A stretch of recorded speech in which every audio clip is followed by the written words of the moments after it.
نحمده ونستعينه ونستغفره ونعوذ بالله من شرور أنفسنا ومن سيئات أعمالنا من يهده الله فلا مضل له ومن يضلل فلا هادي له وأشهد أن لا إله إلا الله وحده لا شريك له وأشهد أن محمدا عبده ورسوله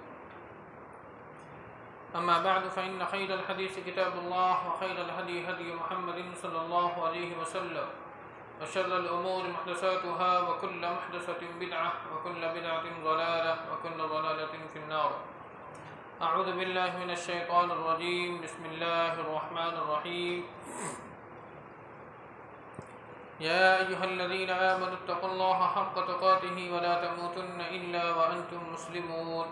يا أيها الناس اتقوا ربكم الذي خلقكم من نفس واحدة وخلق منها زوجها وبث منهما رجالا كثيرا ونساء واتقوا الله الذي تساءلون به والأرحام إن الله كان عليكم رقيبا. يا أيها الذين آمنوا اتقوا الله وقولوا قولا سديدا يصلح لكم أعمالكم ويغفر لكم ذنوبكم ومن يطع الله ورسوله فقد فاز فوزا عظيما. وقال الله تعالى في موضع آخر ولله على الناس حج البيت من استطاع إليه سبيلا ومن كفر فإن الله غني عن العالمين. معزز حاضرین جمعہ اور خواتین اسلام، تمام قسم کی تعریفات بڑائی کبریائی اللہ وحدہ لا شریک له لائق و زیبا ہے، جس نے ہمیں آپ کو سروے زمین پر پیدا فرمایا اور ہماری رشد و ہدایت کے لیے بے شمار انبیاء کرام علیہم السلام کا سلسلہ اس دار فانی میں جاری اور ساری فرمایا.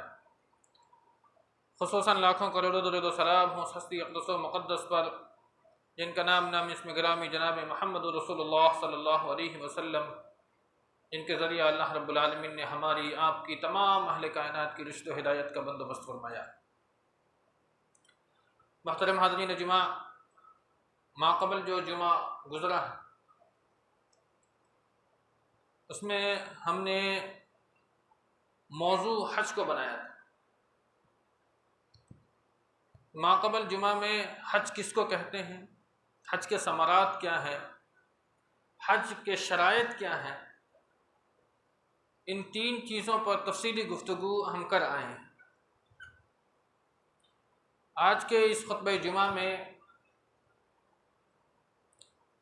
ہم حج کیسے کریں اس تعلق سے انشاءاللہ گفتگو کرنے کا ارادہ ہے، اور اس کے بعد ہمارا حج مقبول ہوا یا نہیں ہوا، اس کے کیا اثرات ہماری زندگی پر ظاہر ہوتے ہیں، نمایاں ہوتے ہیں، جس کی بنیاد پر ہمیں معلوم ہوا کہ اللہ رب العالمین نے شاید ہمارے حج کو قبول کر لیا ہے. حج کیسے کریں؟ تو سب سے پہلے ہم آپ کو یہ بتاتے ہیں کہ حج اور عمرہ کے ارکان ہیں اور کچھ واجبات ہیں، کچھ ممنوعات ہیں. حج کی تین قسمیں ہیں، حج افراد، حج قران اور حج تمتع. حج افراد اسے کہتے ہیں جس میں صرف حج کیا جاتا ہے، حج کے لیے احرام باندھا جاتا ہے، اور حج افراد کرنے والوں کے لیے قربانی نہیں ہے. حج قران کہتے ہیں کہ حج اور عمرہ دونوں کے لیے ایک ہی ساتھ احرام باندھا جاتا ہے اور اس میں قربانی ہے، اور اللہ کے رسول صلی اللہ علیہ وسلم نے حج قران ہی کیا تھا. اور تیسری قسم حج تمتع ہے، جس میں پہلے عمرہ کی نیت کی جاتی ہے، عمرہ کیا جاتا ہے، پھر احرام اتار لیا جاتا ہے، اور پھر یوم الترویہ یعنی کہ 8 ذی الحجہ کو حج کا احرام باندھتے ہیں. یہ حج تمتع کہلاتا ہے اور یہ سب سے افضل حج ہے. حج کرنے کے لیے سب سے پہلے یعنی میں آج جو اس خطبہ جمعہ میں حج تمتع کیسے کرنا ہے اسی کو بتائیں گے، اس لیے کہ عموماً حج تمتع ہی کیا جاتا ہے، اس لیے مسائل بھی حج تمتع کے ہی بیان کیے جائیں گے. سب سے پہلے عمرہ کیسے کرنا ہے، عمرہ کے کتنے ارکان ہیں اور کتنے واجبات ہیں. عمرہ میں 5 کام کیے جاتے ہیں، 3 رکن ہیں اور 2 واجبات ہیں. 3 رکن اور 2 واجبات۔ پہلا رکن ہے میقات سے نیت کرنا، نیت میقات سے کرنا ہے۔ ہندوستان، پاکستان، چین، بنگلہ دیش، ان لوگوں کا جو میقات ہے وہ یلملم ہے، اور ویسے میقات 5 ہیں، لیکن ہندوستان سے جو لوگ حج کرنے جائیں یا پاکستان سے جو لوگ حج کرنے کے لیے جاتے ہیں ان کا جو میقات ہے وہ یلملم پڑتا ہے۔ تو سب سے پہلے میقات سے نیت کرنا ہے، نیت یہ رکن ہے۔ اگر آپ نے میقات پر نیت نہیں کی تو آپ کا عمرہ نہیں ہوگا، آپ کا عمرہ نہیں ہوگا، اس لیے نیت کرنا سب سے ضروری ہے۔ میقات سے نیت کرنا یہ ایک رکن ہے۔ دوسری چیز طواف، اور تیسری چیز سعی۔ یہ 3 چیز یہ رکن ہے عمرہ کے، اور 2 واجبات ہیں۔ میقات سے احرام باندھنا اور بال کٹوانا، یہ 2 واجبات ہیں۔ واجبات چھوڑنے پر دم دینا ہوگا، جرمانہ دینا پڑے گا، اور جو بھی جانور دم میں آپ قربانی کریں گے وہ مکہ کے فقراء میں تقسیم کیا جائے گا۔ اسی طریقہ سے حج کے 4 ارکان ہیں اور 7 واجبات ہیں۔ پہلا رکن میقات سے نیت کرنا، دوسرا رکن میدان عرفات جانا، اس لیے کہ اسی کو حج اکبر کہا جاتا ہے، میدان عرفات۔ اللہ کے رسول صلی اللہ علیہ وسلم نے فرمایا الحج عرفہ، حج کیا ہے؟ عرفہ ہی ہے۔ اگر کوئی شخص حج کرنے کے لیے جائے، سارے ارکان ادا کرتا ہے، لیکن میدان عرفات میں نہیں جاتا ہے تو اس کا حج نہیں ہوگا، اس کا حج نہیں ہوگا۔ اس لیے میدان عرفات میں جانا یہ حج کا سب سے اہم رکن مانا جاتا ہے۔ تیسری چیز طواف زیارت، جس کو طواف حج بھی کہتے ہیں اور طواف افاضہ بھی کہتے ہیں۔ اور چوتھی چیز سعی، کیونکہ آپ حج تمتع کر رہے ہیں تو سعی کرنا ہے۔ یہ 4 حج کے ارکان ہیں، اگر ان میں سے ایک بھی رکن اگر آپ چھوڑتے ہیں تو آپ کا حج نہیں ہوگا۔ 7 واجبات ہیں، میقات سے احرام باندھنا، مغرب تک عرفات میں رہنا، عرفات میں مغرب تک رہنا ہے۔ اگر آپ میقات میں یعنی عرفات میں مغرب تک نہیں رہتے، پہلے نکل جاتے ہیں، تو پھر آپ کو دم دینا ہوگا، جرمانہ ادا کرنا پڑے گا۔ تیسری چیز مزدلفہ میں رات گزارنی، چوتھی چیز کنکریاں مارنا، پانچویں چیز قربانی کرنا، چھٹی چیز ایام تشریق کہ 2 دن یا 3 دن منی میں گزارنا، اور 7ویں چیز جب وطن آپ واپسی کریں گے تو طواف الوداع کرنا ہے۔ لیکن طواف الوداع میں عورت اور مرد کے لیے ایک الگ مسئلہ ہے، وہ ہم انشاءاللہ جب تفصیل بیان کریں گے تو میں اس پر روشنی ڈالوں گا۔ یہ 7 واجبات ہیں، اگر اس میں سے ایک بھی واجب اگر آپ چھوڑتے ہیں تو آپ کو دم ادا کرنا ہوگا۔ اسی طریقے سے حج اور عمرہ کے کچھ ممنوعات ہیں جو اسلام نے، شریعت نے ہمیں بتلایا ہے۔ ممنوعات کیا ہے؟ احرام باندھنے کے بعد آپ خوشبو نہیں لگا سکتے، احرام باندھنے کے بعد آپ خوشبو نہیں لگا سکتے۔ ہاں، نہانے کے بعد اگر آپ نے اپنے بدن پر خوشبو لگا لیا ہے، بعد میں احرام باندھا ہے، تو کوئی حرج کی بات نہیں، لیکن احرام باندھنے کے بعد احرام میں خوشبو نہیں لگانا ہے، یہ ممنوع نمبر 1۔ نمبر 2 ناخن نہیں کاٹنا، نمبر 3 سلے ہوئے کپڑے نہیں پہننا، نمبر 4 سر نہیں ڈھانپنا ہے، مرد کو، عورت اس سے الگ ہے، سر نہیں ڈھانپنا ہے۔ اس کے بعد بدن کے کسی بھی حصے کا نہ تو بال اکھیڑنا ہے اور نہ ہی کاٹنا ہے۔ اس کے بعد بری شکار نہیں کرنا ہے احرام کے باندھنے کے بعد، یعنی اگر آپ احرام باندھے ہوئے آپ کو کبوتر دکھ گیا تو اس کا یہ مطلب نہیں ہے کہ آپ اسے مار دیں اور کھا لیں، بری شکار یہ ممنوع ہے۔ اگر آپ نے کر لیا ہے تو اس کے مطابق آپ کو رقم ادا کرنی ہوگی اور توبہ استغفار کرنا ہوگا۔ اس کے بعد ہے منگنی نہیں کر سکتے، شادی بیاہ نہیں کر سکتے، حج کر کے آئیں، عمرہ کر کے آئیں، اس کے بعد شادی بیاہ کر لینا، منگنی کروا لینا، یہ آپ کو نہیں کرنا ہے۔ اسی طریقہ سے احرام کی حالت میں بیوی سے بوس و کنار نہیں کرنا۔ ایک مسئلہ یہ بھی سمجھ لیں، یہاں اگر کسی نے احرام کی حالت میں بوس و کنار کر لیا، ان اللہ لا یستحی من الحق، اللہ رب العالمین حق بیان کرنے سے نہیں شرماتا ہے، چونکہ یہ شرعی مسئلہ ہے اس لیے بیان کرنا ضروری ہے۔ احرام کی حالت میں بیوی سے بوس و کنار نہیں کرنا۔ اگر بوس و کنار اس حد تک پہنچ جائے کہ اگر آپ نے جمع نہیں کیا، ہم بستری نہیں کی ہے، لیکن آپ غسل کی حد تک پہنچ گئے ہیں، تو پھر آپ کا حج باطل ہو جائے گا، اور اس کے بعد سارے ارکان آپ کو ادا کرنے ہوں گے۔ تیسرا کام آپ کو کیا کرنا ہوگا؟ اونٹ یا گائے ذبح کرنی ہوگی، اور چوتھا کام دوسرے سال حج کرنا ہوگا۔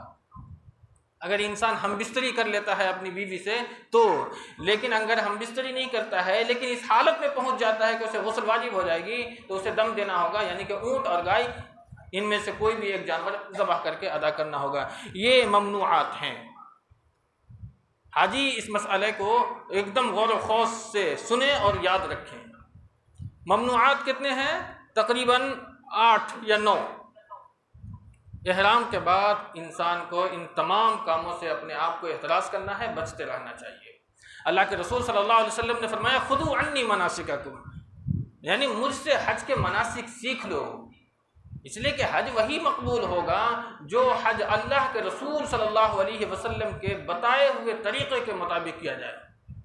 اگر ایک بھی کام اگر آپ نے اپنے طور پر کر لیا ہے تو پھر وہ حج مقبول نہیں ہوگا، اس لیے کہ آپ نے شریعت سے اپنے آپ کو آگے بڑھا دیا۔ اس لیے جو کام اللہ کے رسول صلی اللہ علیہ وسلم نے کیا اور جو کام اللہ نے ہمیں کرنے کے لیے بتایا ہے، ہمیں اسی کام پر اکتفا کرنا ہوگا۔ اب بات یہ ہے کہ اگر حاجی حج کرنے کے لیے جاتا ہے تو سب سے پہلے کیا کرے؟ اللہ کے گھر میں آئے، اللہ کے سامنے توبہ اور استغفار کرے کہ اللہ رب العالمین جو بھی گناہ اب تک ہم سے ہوئے ہیں، سرزد ہوئے ہیں، اللہ رب العالمین تو معاف کرنے والا ہے، تو مغفرت کرنے والا ہے، بخشنے والا ہے، اللہ رب العالمین تو ہمیں معاف فرما دے، اللہ سے دعا کرے۔ دوسرا کام، اگر آپ کے پاس حقوق العباد میں کوئی کمی ہے، کوتاہی ہے، تو آپ اسے لوگوں کے درمیان سے معافی اور تلافی کر کے جائیں، اس لیے کہ حقوق العباد بندہ ہی معاف کرے گا، رب نہیں معاف کر سکتا۔ اس لیے انسان کو چاہیے کہ جو حج کرنے جاتا ہے وہ تمام لوگوں سے ملاقات کرے، ان سے کہے جانے انجانے میں جو بھی خطا ہم سے ہوئی ہے آپ ہمیں معاف کرنا۔ تیسرا کام کیا کرے؟ وہ مقروض ہے تو قرض کی ادائیگی کرے یا اس کی وصیت کر کے جائے، اس لیے کہ نہ جائیں آپ وہاں جانے کے بعد واپس آئیں نہ آئیں، اس لیے اس کام کو کرنے کے یہاں سے جائیں۔ زیادہ تفصیل میں جانے کی گنجائش موجود نہیں ہے، اس لیے کہ جمعہ کا وقت بہت ہی مختصر ہوتا ہے، اس لیے ہم اختصار کے ساتھ پورے مسائل کو بیان کریں گے۔ حاجی جب یہاں سے نکلے تو دعا پڑھیں گے۔ جو عام سفر میں ہم نکلتے ہیں تو دعا پڑھتے ہیں، بسم اللہ توکلت علی اللہ لا حول ولا قوت الا باللہ، یہ دعا پڑھ کر کے ہم گھر سے نکلیں گے۔ اور جو لوگ حاجی کو رخصت کریں وہ بھی چاہیے کہ ان کے لیے دعا کرے، استودعکم اللہ دینکم وامانتکم وخواتیم اعمالکم، یہ دعا پڑھ کر کے انہیں یہاں سے رخصت کیا جائے، اس لیے کہ میں آپ کے دین کو، آپ کی خاتم اعمال کو اللہ کے سپرد کرتا ہوں، یہ دعا دیں۔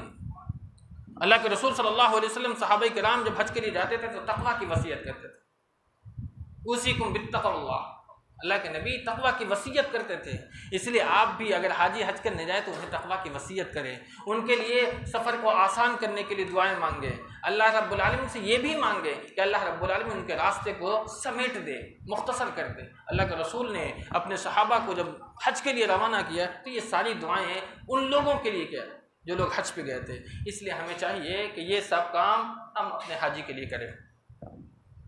احرام ہم گھر سے باندھ کر بھی جا سکتے ہیں، ایئرپورٹ پر بھی باندھ سکتے ہیں اور فلائٹ میں بھی باندھ سکتے ہیں، لیکن احرام کی جو پابندیاں ہیں وہ اس وقت لاگو نہیں ہوگی، اور نیت بھی ہم گھر سے اگر کر کے جائیں گے تو وہ کنسیڈر نہیں کہلائے گی، وہ نیت آپ کو نہیں مانے ہوگی، نیت آپ کو میقات سے کرنا ہے، اور احرام کی جو پابندیاں آپ پر لاگو ہوں گی وہ بھی احرام یہ میقات سے ہوگی۔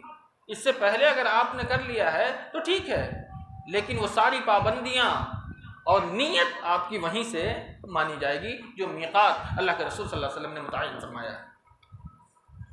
احرام مرد کے لیے 2 چادر اور 1 جوتی نہیں ہے تو موزہ ٹخنے سے نیچے تک، ٹخنا کھلا ہوا ہونا چاہیے، اور عورت کے لیے احرام وہی ہے جو ان کا عام لباس ہے، کوئی خاص لباس عورت کے لیے نہیں ہے۔ ہاں اللہ کے رسول صلی اللہ علیہ وسلم نے فرمایا کہ عورت احرام اس کپڑے کو پہن کر کے، یعنی وہ کپڑا احرام کی حالت میں پہنے جو ان کے جسم کو چمٹا ہوا نہ ہو، جسم کو ظاہر نہ کرے۔ یہ لباس عام طور پر بھی عورتوں کو منع ہے، لیکن خاص حج کے موقع پر یہ اللہ کے رسول نے سختی کے ساتھ منع فرمایا ہے۔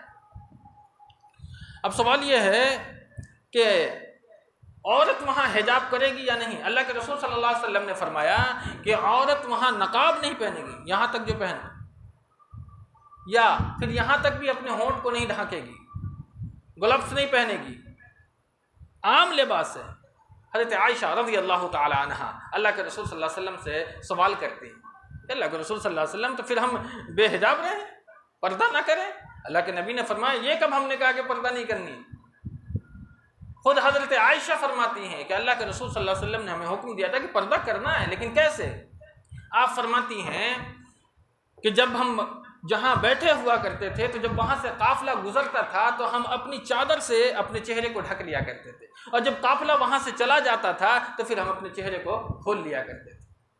پردہ اس طریقے سے کرنا ہے۔ پردہ کسی بھی حالت میں عورت کا منع نہیں ہے، نقاب کرنے سے منع کیا گیا ہے، لیکن جب بھی، چونکہ فاطمہ بنت منذر فرماتی ہے کہ ہم نے حضرت اسماء بنت ابی بکر رضی اللہ تعالیٰ عنہ کے ساتھ حج کیا تو آپ اپنے چہرے پر وہ پردہ ڈال رکھا تھا، نقاب نہیں ہے لیکن کسی کپڑے سے، جلباب سے اپنے چہرے کو ڈھک لینا ہے۔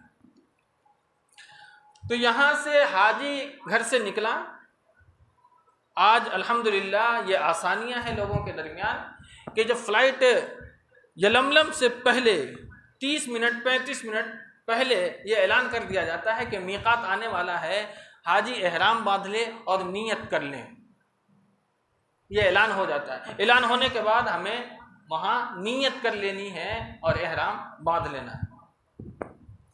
اب جب ہم مکہ پہنچتے ہیں تو مکہ پہنچنے کے بعد عام طور پر یہ حالت ہوتی ہے کہ لوگ دوڑ جاتے ہیں، کہاں؟ نہیں، جلدی سے ہمیں طواف کرنی ہے، عمرہ کرنا ہے۔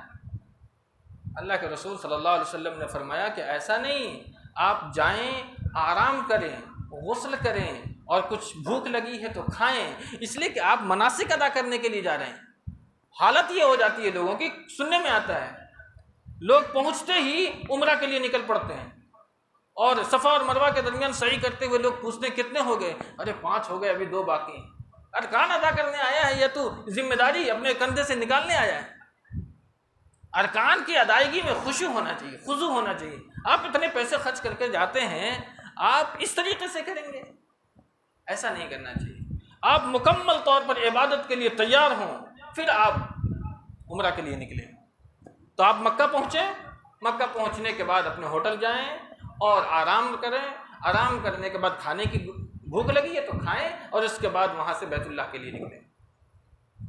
بیت اللہ پہنچنے کے بعد پہلی نظر پڑے تو دعا، یہ کسی حدیث سے ثابت نہیں، یہ ہند و پاک کی ایک دعا ہے جو لوگ پڑھتے ہیں۔ ایسا کہیں نہیں لکھا ہوا ہے کہ کعبے پر پہلی نظر پڑے تو دعا مانگو، ایسا نہیں ہے۔ عام طریقے سے اگر آپ مسجد میں داخل ہوتے ہیں تو بیت اللہ جب پہنچتے ہیں تو پہنچتے ہی دعا پڑھیں۔ کیا ہے؟ بسم اللہ والصلاۃ والسلام علی رسول اللہ، اللہم اغفر لی ذنبی وافتح لی ابواب رحمتک۔ اگر اتنا نہیں پڑھ سکتے تو بس اللہم افتح لی ابواب رحمتک یہ پڑھیں اور اپنے داہنے قدم کو مسجد کے اندر داخل کریں۔ ہاں، خانہ کعبہ کو جب دیکھیں، اس سے پہلی نظر سے کوئی تعلق نہیں ہے۔ خانہ کعبہ کو دیکھ کر ہم خانہ کعبہ کی عظمت، اس کے شرف کو، اس کے رعب کو، اس کی ہیبت کو برقرار رکھنے کے لیے اللہ رب العالمین سے دعا کریں۔ اللہ رب العالمین اس کی تعظیم کو ہمیشہ کے برقرار رکھ، اللہ اس کے شرف کو برقرار رکھ، اللہ اس کی محبت کو برقرار رکھ۔ یہ دعا ہم خانہ کعبہ جب پہنچے تو کر سکتے ہیں، لیکن اس کا پہلی نظر سے کوئی تعلق نہیں ہے۔ آپ مسجد میں داخل ہو گئے، مسجد میں داخل ہونے کے بعد طواف کی ابتدا کہاں سے کرنی ہے؟ حجر اسود سے کرنی ہے۔ حجر اسود سے طواف کی ابتدا کرنی ہے۔ اب جب حجر اسود کے پاس آپ پہنچتے ہیں تو سب ایک دعا جو پڑھی جاتی ہے وہ دعا ہے، اللہم انت السلام ومنک السلام فحینا ربنا بالسلام اللہم ایمنا بک واتباع لسنت نبی کا محمد صلی اللہ علیہ وسلم. یہ دعا ہے جب حجر اسود کے پاس آپ کھڑے ہوں تو یہ دعا پڑھیں. دوبارہ میں آپ کے درمیان ریپیٹ کر دیتا ہوں. اللہم انت السلام ومنک السلام فحینا ربنا بالسلام اللہم ایمانا بک واتباع لسنت نبیک صلی اللہ علیہ وسلم. یہ دعا پڑھیں اور حجر اسود سے اپنے طواف کی ابتدا کر دیں. طواف کی ابتدا جب آپ کرنا شروع کیے تو حجر اسود کو دیکھنا ہے, بسم اللہ اللہ اکبر. اگر آپ کو گنجائش ہو تو بوسہ دے دیں, نہیں گنجائش ہو تو چھو لیں, اس کی بھی گنجائش نہ ہو تو دور سے ہی آپ ہاتھ کا اشارہ کریں, بسم اللہ اللہ اکبر کہہ کر کے طواف کی ابتدا کر دیں. لوگ کیا کرتے ہیں, وہاں لڑتے ہیں, جھگڑتے ہیں, یہاں تک کہ حالات ہو جاتے ہیں کہ گالی گلوچ کرتے ہیں. انا للہ و انا الیہ راجعون. ہرگز ایسا نہ کریں. اللہ کے رسول صلی اللہ علیہ وسلم نے شریعت کے اندر میں اتنی آسانی پیدا فرمائی ہے. کوئی ضروری نہیں ہے کہ آپ حجر اسود کو بوسہ ہی دینا. اللہ کے رسول نے حضرت عمر رضی اللہ تعالیٰ عنہ سے فرمایا کہ اے عمر انک رجل قوی, تو ایک مضبوط آدمی ہے, تم کمزوروں کو تکلیف نہ دینا. کیا مطلب ہے اس کا؟ جب آپ حجر اسود سے جب طواف کی ابتدا کریں گے تو ایک دم اپنی طاقت کا استعمال نہ کرو کہ نہیں ہم کو بوسہ دینا ہی ہے, ہم پیسے خرچہ کر کے آئے ہیں, بوسہ نہیں دیں گے. کیسے نہیں دیں گے؟ اس طریقے کا اگر آپ کردار ادا کرتے ہیں تو کیا آپ حج کریں گے؟ ایسا حج اللہ کو مقبول ہے؟ بالکل نہیں مقبول. حج کے اندر میں کوئی فسق نہیں ہونی چاہیے, کوئی جدال نہیں ہونی چاہیے, کوئی جھگڑا نہیں ہونی چاہیے. ایک دم آسانی کے ساتھ انسان کو وہ تمام ارکان اور تمام مناسک ادا کرنی چاہیے. اللہ کے رسول نے جو آسانیاں آپ کو بتلائی ہیں وہاں سے آپ ابتدا کریں طواف کی. حجر اسود اور رکن یمانی, حجر اسود اور رکن یمانی, ان دونوں کے درمیان ایک دعا ہے, ربنا آتنا فی الدنیا حسنہ وفی الآخرۃ حسنۃ وقنا عذاب النار. یہ دعا پڑھیں گے آپ. یہ طواف کی دعا ہے. طواف کوشش کریں کہ لمبا ہو, لمبا کریں, چھوٹا چھوٹا نہیں, لمبا طواف کریں تاکہ اس کے علاوہ بھی آپ دعا پڑھ سکتے ہیں. لیکن لوگ کیا کرتے ہیں, ایک طواف ہو گئی اب یہ دعا الگ ہو گئی, دوسرے طواف کی دعا الگ ہو گئی, تیسرے طواف کی دعا الگ, یعنی چکر کی دعا الگ ہو گئی, چوتھے چکر کی دعا الگ ہو گئی. ایسی کوئی دعا حدیث سے ثابت نہیں ہے. صرف ایک دعا ہے جو حجر اسود اور رکن یمانی کے درمیان پڑھنی ہے, اور وہ دعا ہے ربنا آتنا فی الدنیا حسنۃ وفی الآخرۃ حسنۃ وقنا عذاب النار. 3 جو چکر ہوگا آپ کا اس میں رمل کرنا ہے, اس میں رمل کرنا ہے. رمل مطلب تھوڑا سا پاؤں کو اچھال کر کے چلنی ہے, اپنی طاقت کا اظہار کرنا ہے. اور اس وقت آپ کا احرام جو ہوگا وہ داہنے سے, یہ ہے احرام آپ باندھے ہوئے ہیں تو داہنی طرف سے چادر یہاں لائیں گے اور بازو سے نکال کر کے بائیں رکھ لیں گے. اس کو استباع کہتے ہیں, اس کو استباع کرتے ہیں. 3 چکر میں یہ کرنا ہے. داہنے کروٹ, یہ داہنے کندھے پر جو احرام کی چادر ہے اسے دائیں بازو سے نکال کر کے بائیں کندھے پر رکھنا ہے, اور یہ داہنا بازو, یہ کندھا ننگا رکھنا ہے 3 چکر میں, جس کو طواف قدوم کہا جاتا ہے. استباع رمل 3 چکر میں کرنی ہے, باقی 4 چکر عام چکروں کی طرح آپ کو کرنی ہے. یہ حجر اسود سے آپ نے 7 چکر پورے کر لیے, آپ کا طواف ہو گیا. اس کے بعد حجر اسود اور دروازہ جو بیت اللہ کا ہے اس کے درمیان کے حصے کو ملتزم کہتے ہیں, درمیان کے حصے کو ملتزم کہتے ہیں. اس ملتزم پر اللہ کے رسول صلی اللہ علیہ وسلم اپنے یہ ذرا کو بھی مس کیا ہے, چمٹایا ہے, اور اپنے سینے کو بھی چمٹایا ہے. اگر آپ کو موقع مل جائے تو آپ اپنے ذرا کو بھی چمٹا سکتے ہیں, اپنے سینے کو چمٹا سکتے ہیں, اور اللہ رب العالمین سے دعا کر سکتے ہیں. جو دعا آپ کو مانگی ہو, جو دعا مانگنی ہو اللہ رب العالمین سے خیر کی, وہ تمام دعائیں کر اللہ رب العالمین اس دعا کو رد نہیں کرتا ہے, قبولیت کا درجہ عطا کرتا ہے. وہ ملتزم. اب جب یہ کام ہو گیا تو ٹھیک دروازہ کے سامنے حجر اسود ہے. آج تو الحمدللہ آسانی ہے, ایک شیشے میں وہ حضرت ابراہیم علیہ السلام کا یہ بھی ایک معجزہ ہے, وہ قدم کے نشانات آج بھی موجود ہیں. تو موقع ملے تو وہ مقام ابراہیم میں 2 رکعت نماز ادا کرنی ہے, 2 رکعت نماز ادا کرنی ہے. لیکن حج کے موقع پر یہ جگہ نہیں ملتی ہے, تو یہ نہیں ہے کہ زبردستی کھڑے رہیں, ایسا نہیں کرنا ہے. آپ کو جگہ نہیں ملی بیت اللہ میں کہیں بھی جا کر کے آپ 2 رکعت نماز ادا کر لیں، اور نماز کے بعد کوئی دعا نہیں ہے۔ لوگ نماز پڑھنے کے بعد دعا کرنے کے لیے بیٹھے رہتے ہیں۔ اللہ تعالیٰ ان کی خدمات کو قبول فرمائے۔ وہ لوگ وہاں کھڑے رہتے ہیں اور کہتے ہیں حجی قم قم، اس لیے انہیں بتلاتے ہیں کہ یہاں پر دعا نہیں ہے، کھڑے ہو جاؤ، آپ نے 2 رکعت نماز پڑھی، جگہ خالی کرو۔ بالکل نہیں کرنی چاہیے۔ اور ملتزم پر طواف کرنے کے بعد دیکھنا نہیں ہے کس کو دھکا دوں، کس کو کیا کروں، کس کو کیا کروں، نہیں، ایسا نہیں کرنا ہے۔ اگر آپ کو مل جائے تو ٹھیک ہے، نہیں تو دور سے ہی اشارہ کرتے ہوئے آپ کو نکل جانا ہے۔ مقام ابراہیم پر 2 رکعت نماز ادا کرنے کے بعد آپ کام رہ جاتا ہے زمزم۔ آپ زمزم پئیں، اور زمزم پینے کے وقت میں جو دعا بھی اللہ سے کریں گے اللہ رب العالمین اس دعا کو قبول کرے گا۔ اس میں ایک واقعہ آپ کو بیان کرتا ہوں۔ حافظ ابن حجر عسقلانی رحمۃ اللہ علیہ، جانتے ہوں گے، امام بخاری نے 16 سال میں بخاری لکھی ہے، اور حافظ ابن حجر عسقلانی نے بخاری کی شرح بھی 16 سال میں لکھی ہے۔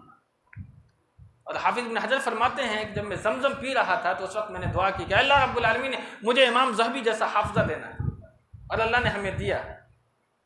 امام ذہبی جیسا حافظہ اللہ نے ہمیں عطا فرمایا، لیکن بعد میں افسوس کرتے رہے کہ کچھ اور مانگ لیتا، رب سے کچھ اور مانگ لیتا۔ معلوم ہے کہ جب زمزم پئیں تو آپ اللہ رب العالمین سے اپنے خاتمہ بالخیر کی دعا کریں، اپنے دوست، اپنے احباب، اپنے ملک تمام کی سلامتی کے لیے اللہ رب العالمین سے دعا کریں زمزم پیتے وقت۔ یہ اہتمام کرنا چاہیے انسان کو۔ زمزم پینے کا ایک اور واقعہ ہے جسے بیان کیا قاری صہیب صاحب بیان کرتے ہیں۔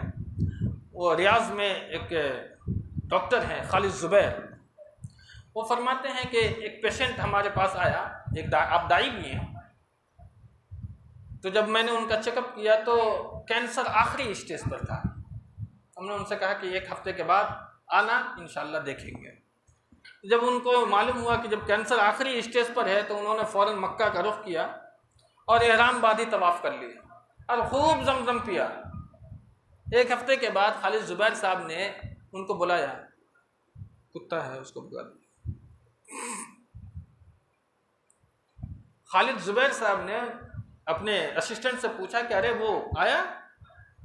کہا کہ نہیں، وہ نہیں آیا۔ 15 دن 20 دن کے بعد وہ پھر وہاں پہنچے، اور خالد زبیر صاحب کہتے ہیں کہ جب میں نے ان کا پھر سے ٹیسٹ کیا کینسر تھا ہی نہیں۔ ہم نے ان کو بلا کر کے پوچھا کہ تم نے کون سی دوا کی؟ کہا کچھ بھی نہیں۔ جب معلوم ہوا کہ کینسر آخری اسٹیج میں ہے، سفر کر دیا، کہاں؟ مکہ کا، اور جا کر کے عمرہ کیا اور خوب زمزم پیا۔ معلوم ہوتا ہے کہ زمزم پیجیے اور خالص نیت کے ساتھ اللہ سے دعا کریں کہ اللہ رب العالمین جو بھی بیماری ہے اللہ اس پانی کے ذریعے سے تو شفا کاملہ عطا فرما دے۔ اس لیے کہ اللہ ہے جو کچھ بھی کرنے کا اختیار رکھتا ہے، قادر مطلق ہے، اس لیے زمزم پیتے وقت انسان کو دعا کرنی چاہیے۔ اس کے بعد آپ سیدھے صفا پہنچیں گے۔ صفا پہنچنے کے بعد آپ قبلہ رخ ہو جائیں، قبلہ رخ ہو کر کے 3 مرتبہ اللہ اکبر اللہ اکبر اللہ اکبر پڑھیں گے۔ ان الصفا والمروۃ من شعائر اللہ، بس اتنا ہی پڑھنا ہے، پوری آیت کریمہ نہیں پڑھنی، اس لیے کہ حدیث میں یہ مذکور نہیں ہے۔ پڑھیں اتنا ہی جتنی مذکور ہے، جتنا لکھا ہوا ہے۔ 3 مرتبہ اللہ اکبر اللہ اکبر اللہ اکبر، اور اس کے بعد پڑھیں گے ان الصفا والمروہ من شعائر اللہ ابدأ بما بدأ اللہ بہ۔ میں وہیں سے شروع کرتا ہوں جہاں سے اللہ نے شروع کرنے کا حکم دیا۔ اس کے بعد آپ دعا پڑھیں گے سعی کرنے سے پہلے۔ کون سی دعا ہے؟ لا الہ الا اللہ وحدہ لا شریک لہ لہ الملک ولہ الحمد وہو علی کل شیء قدیر، لا الہ الا اللہ انصر وعدہ ونصر عبدہ وہزم الاحزاب وحدہ۔ یہ دعا ہے جو طواف آپ صفا، یہ سعی جب آپ کریں گے صفا سے ابتدا کریں گے تو یہ دعا پڑھ کر کے آپ صفا سے اپنے پہلے چکر کی ابتدا کریں۔ اس دعا کو پڑھنے کے بعد یہ دعا 3 بار پڑھ کر کے وہاں سے اپنے چکر کی ابتدا کرنی ہے۔ آپ صفا سے مروہ پہنچے، آپ کا 1 چکر مکمل ہو گیا۔ ان کے درمیان آج تو الحمدللہ گرین لائٹ لگ گئی ہے، وہاں آپ کو تیز رفتار سے چلنا ہے، لیکن یہ حکم مردوں کے لیے، عورت کے لیے نہیں۔ وہ گرین لائٹ وہی ہے جہاں جب اللہ کے رسول صلی اللہ علیہ وسلم کے وقت میں وہاں کنکریاں ہوا کرتی تھی، تو وہاں اللہ کے نبی نے صحابہ کو حکم دیا کہ یہاں سے دوڑ کر کے کراس کرو، تو وہ آج گرین لائٹ لگا دی گئی ہے آپ کی آسانی کے لیے، تاکہ آپ وہاں سے دوڑ کر کے مروہ تک پہنچیں۔ مروہ پہنچنے کے بعد پھر آپ کو یہ دعا پڑھنی ہے، لیکن وہ دعا نہیں پڑھنی ہے ان الصفا والمروہ ابدأ بما بدأ اللہ بھی، یہ نہیں پڑھنی ہے، بلکہ لا الہ الا اللہ وحدہ لا شریک لہ لہ الملک ولہ الحمد وہو علی کل شیء قدیر۔ اور اس کے بعد جو میں نے آپ کے درمیان ابھی دعا پڑھ کر سنائی ہے، اس دعا کو پڑھ کر کے پھر مروہ سے صفا کرنے، صفا سے مروہ ایک چکر، مروہ سے صفا دوسرا چکر، اس طریقے سے آپ 7 چکر پوری کریں۔ اس کے بعد آپ کا کام ہے بال کٹوانا، آپ کو چھلوانا نہیں ہے۔ اللہ کے رسول صلی اللہ علیہ وسلم نے عمرہ کے بعد بال کٹوایا ہے، عمرہ کے بعد بال کٹوایا ہے برابر سے، اور وہاں بھی آپ 2 بال نہیں کٹوائیں، بال برابر سے پورا کاٹیں۔ یہ بھی لوگ ایک سسٹم جاری کر دیا، 2 بال 4 بال کٹوا لیتے ہیں، نہیں، بلکہ آپ پورے بال کو برابر سرابر کاٹیں۔ آپ کا عمرہ مکمل ہو گیا۔ اب آپ احرام کھول سکتے ہیں اور اپنے ہوٹل میں جا کر کے آرام کریں، عبادت کریں، ذکر و اذکار کریں۔ آپ کی کوشش ہونی چاہیے، اگر آپ کا ہوٹل، آپ کا جو کمرہ ہے وہ اگر مسجد حرام سے نزدیک میں ہے تو 5 وقت کی نماز جا کر کے مسجد حرام میں ادا کریں، اس لیے کہ 1 وقت نماز پڑھنے کا ثواب 1,00,000 نمازوں کے برابر اللہ رب العالمین دیتا ہے۔ اس لیے کوشش ہونی چاہیے کہ جو بھی بقیہ ایام ہیں وہ ہم نماز بیت اللہ میں جا کر کے ادا کریں۔ اس کے بعد 8 تاریخ یعنی کہ 8 ذی الحجہ، جس کو یوم الترویہ کہا جاتا ہے۔ ایک چیز میں بھول گیا تھا، جب آپ وہاں میقات سے نیت کریں گے تو نیت میں ایک لفظ بولنی ہے، لبیک اللہم بعمرہ، یہ پڑھنا ہے۔ یہ میں وہاں غفلت شعاری سے بھول گیا، لبیک اللہم بعمرہ، یہ نیت کرنی ہے اس دعا کے ساتھ۔ اسی طریقے سے جب آپ 8 ذی الحجہ کو یعنی کہ یوم الترویہ کو، اور وہ تلبیہ پڑھنی ہے، تلبیہ کا اہتمام آپ کو نیت کرنے کے بعد ہی کرنا ہے، لبیک اللہم لبیک لبیک لا شریک لک لبیک ان الحمد والنعمت لک والملک لا شریک لک، یہ تلبیہ ہے، اسے بلند آواز سے آپ کو پڑھتے رہنا چاہیے، کثرت کے ساتھ پڑھتے رہنا چاہیے۔ یوم الترویہ کو جب آپ ہوٹل سے ہی احرام باندھ کر نکلے، لوگ یہاں ایک غلطی کرتے ہیں، کیا کرتے ہیں؟ مسجد حرام میں جا کر کے احرام باندھنی ہے۔ دوست یہ کہیں سے ثابت نہیں ہے۔ آپ اپنے ہوٹل سے نکلے احرام باندھ کر کے، احرام باندھیں، نیت آپ کی ہے، اور کہیں لبیک اللہم حجا، اس لفظ کے ساتھ آپ حج کی نیت کریں 8 ذی الحجہ کو۔ 8 ذی الحجہ کو سب سے پہلا کام کیا ہوتا ہے؟ آپ ظہر سے پہلے تک منا پہنچ جائیں۔ غور کریں، منا پہنچ جانا ہے آپ کو ظہر تک۔ ظہر میں جب آپ منا پہنچتے ہیں تو وہاں جانے کے بعد ظہر، عصر، مغرب، عشاء، فجر 5 وقت کی نماز ادا کرنی ہے۔ اور میں نے ماقبل جمعہ میں جو خطبہ دیا تھا میں نے آپ کو بتلایا تھا، منا میں ظہر 2 پڑھنی ہے، عصر 2 پڑھنی ہے، مغرب 3 پڑھنی ہے، عشاء 2 پڑھنی ہے، آپ 4 نہیں پڑھ سکتے۔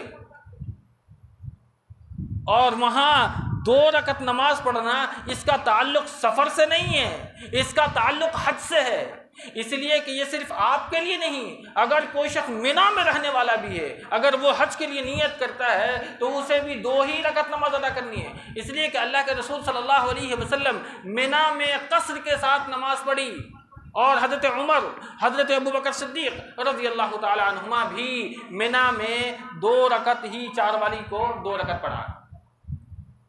بعض لوگ 4 پڑھتے ہیں۔ آپ اللہ کے نبی صلی اللہ علیہ وسلم سے زیادہ جانتے ہیں؟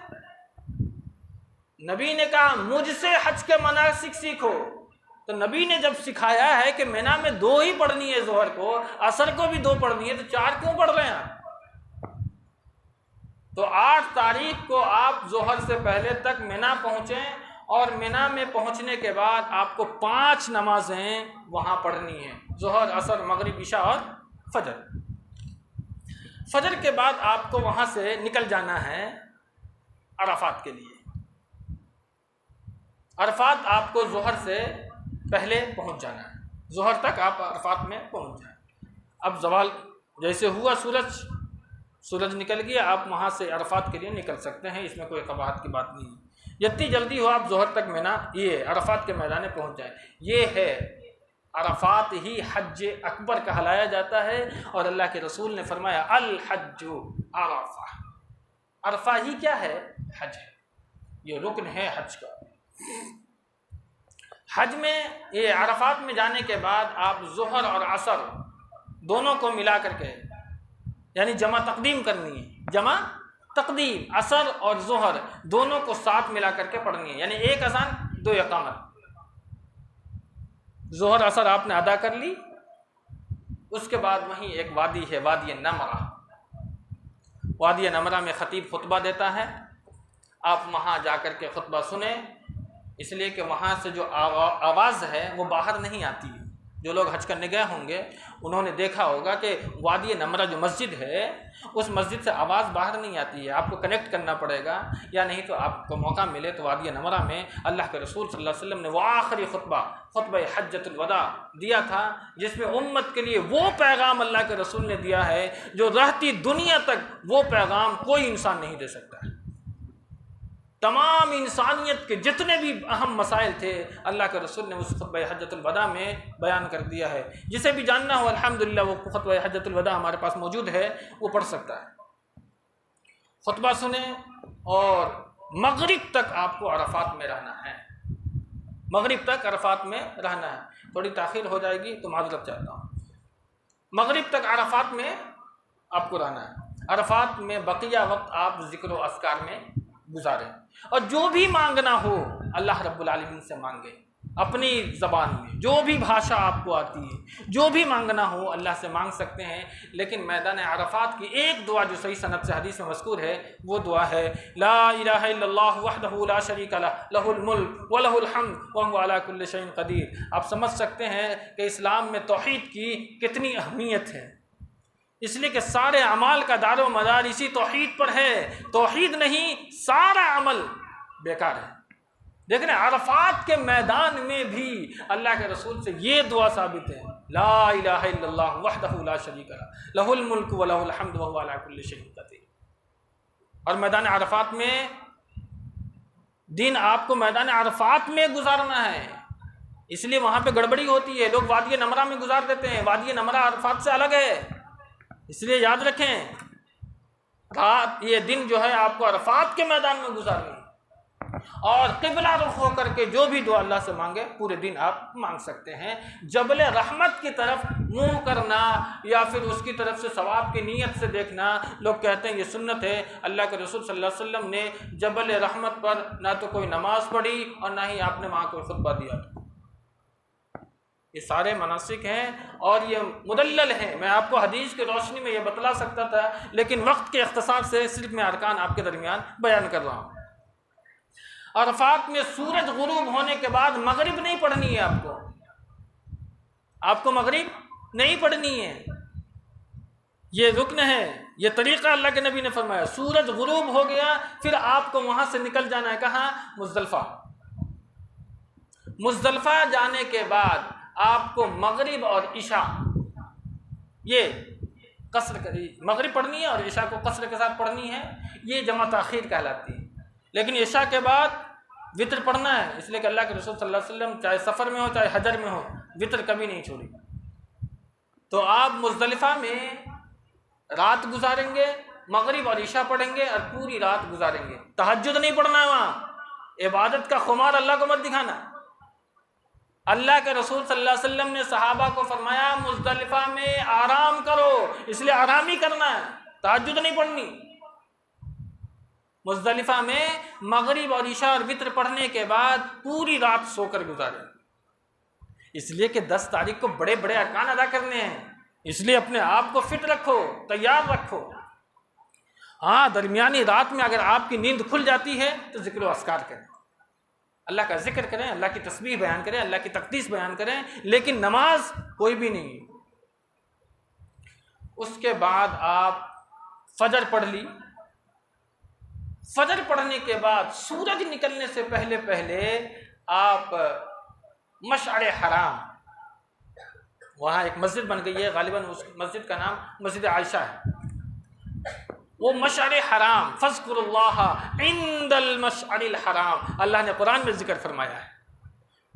فجر کی نماز پڑھنے کے بعد سورج نکلنے سے پہلے تک آپ مشعر حرام میں جائیں اور وہاں اللہ رب العالمین سے خوب دعا کریں اور اللہ کا ذکر کرے، اذکار کرے، تسبیح کرے، تقدیس فرمائے، اس لیے کہ اللہ رب العالمین نے فرمایا کہ مزدلفہ میں جو مسجد ہے اس مسجد میں جا کر کے یعنی مشعر حرام میں آپ وہاں جا کر کے اللہ کی تسبیح و تقدیس بیان کریں۔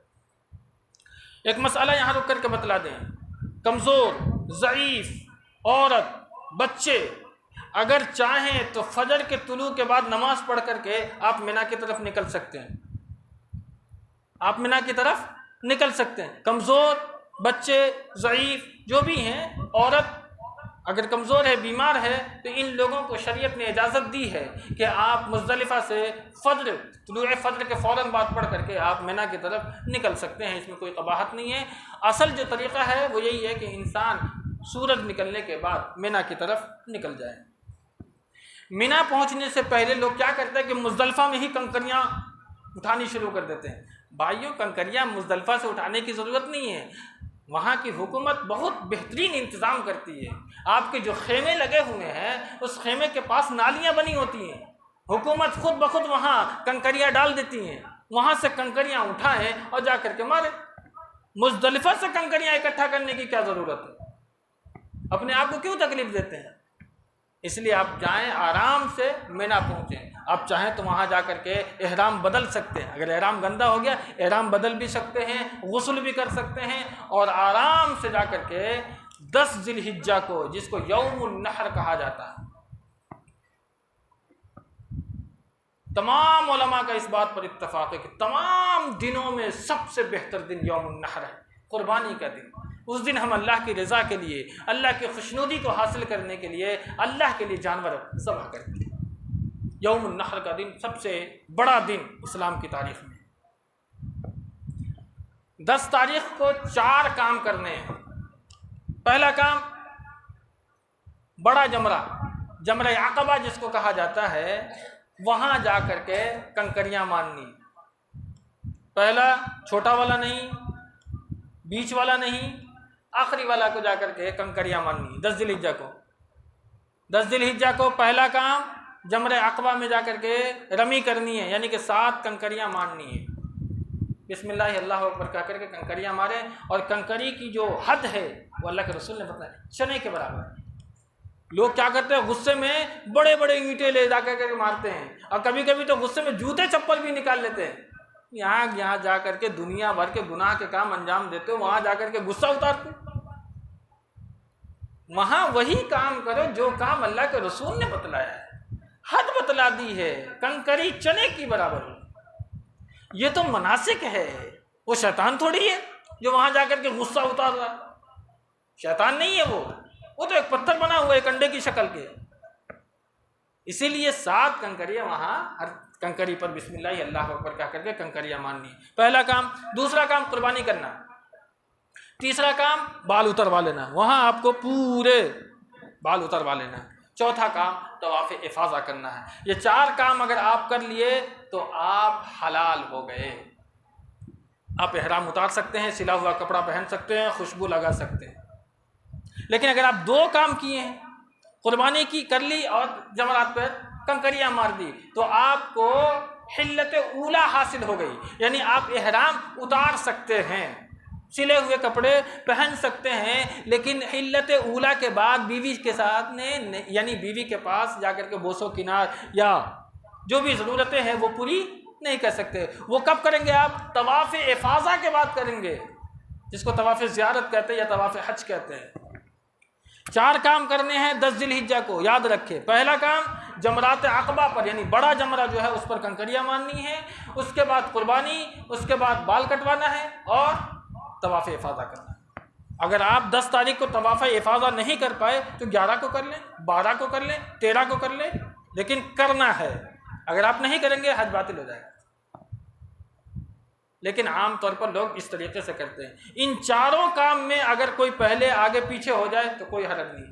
اللہ کے رسول صلی اللہ علیہ وسلم کے پاس صحابہ کرام آتے ہیں، اللہ کے نبی پہلے میں نے قربانی کر لی، بعد میں کنکریاں ماری۔ آپ نے فرمایا افعلوا ولا حرج، اور صحابہ آتے ہیں میں نے یہ کر لیا یہ بعد میں کیا، افعلوا ولا حرج، یعنی ان کاموں میں آگے پیچھے اگر ہو جائے تو کوئی حرج نہیں. اگر آپ نے پہلے قربانی کر لی یا پہلے بال کٹوا لیا بعد میں جمرات عقبہ پر جا کر کے کنکری ماری تو اس میں کوئی قباحت کی بات نہیں ہے. یہ 4 کام اگر آپ کر لیتے ہیں تو آپ حلال ہو گئے. اس کے بعد آپ صفا اور مروہ پر جائیں گے، سعی کریں گے. 5 کام ہو گئے. پھر سے لوٹا دوں، پہلے جمرات پر کنکری مارنی، بال کٹوانا ہے، قربانی کرنی ہے، طواف افاضہ کرنا ہے اور صفا اور مروہ پر چکر لگانا ہے. یہ آپ کا حج مکمل ہو گیا.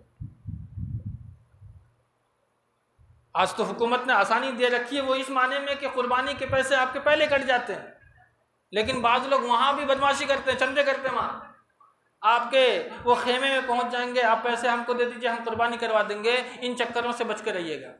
آج بھی لوگ وہاں بھی جا کر کے وہ بیت مقدسہ میں بھی جا کر کے ان سب فعل شنیعہ کا ارتکاب کرتے ہیں. اسے ان فراڈ سے اپنے آپ کو بچا کر کے رکھیں.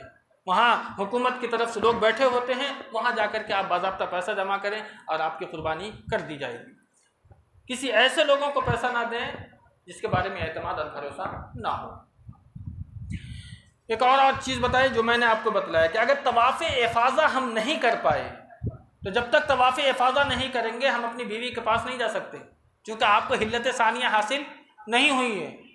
باقی آپ کا جو احرام اتار دیں گے، سلے ہوئے کپڑے پہن سکتے ہیں، خوشبو لگا سکتے ہیں. اگر کوئی شخص طواف افاضہ 13 تاریخ کو کرے اور وہی دن اس کی فلائٹ بھی ہو تو کیا کرے؟ تو طواف افاضہ اور طواف وداع دونوں کی ایک ہی نیت کر کے وہ طواف کر لے گا. چونکہ طواف وداع بھی آپ کے لیے ضروری ہے. جب تک طواف وداع نہیں کریں گے آپ کو دم دینی پڑ جائے گی. طواف وداع کرنی ہے، لیکن یہاں عورت کو چھوٹ ہے. اگر حج کے دوران اگر عورت حائضہ ہو جاتی ہیں تو اللہ کے رسول صلی اللہ علیہ وسلم نے فرمایا کہ اگر وہ طواف وداع نہ کرے تو وہاں سے وہ نکل سکتی ہے، اس پر کوئی قباحت نہیں ہے. البتہ اس میں اماموں کے درمیان اختلاف ہے. امام ابو حنیفہ کہتے ہیں کہ نہیں، انہیں دم دینی پڑے گی اور اسے ایک جانور ذبح کرنا ہوگا. لیکن امام ابن تیمیہ علامہ امام ابن تیمیہ رحمۃ اللہ علیہ فرماتے ہیں کہ یہ عورت غلطی سے نہیں کی ہے، یہ تو اللہ نے انہیں اس کام کے لیے چنا ہے، اللہ کی طرف سے. یہ تو جب جو چیز اللہ کی طرف سے اس میں کیا قباحت؟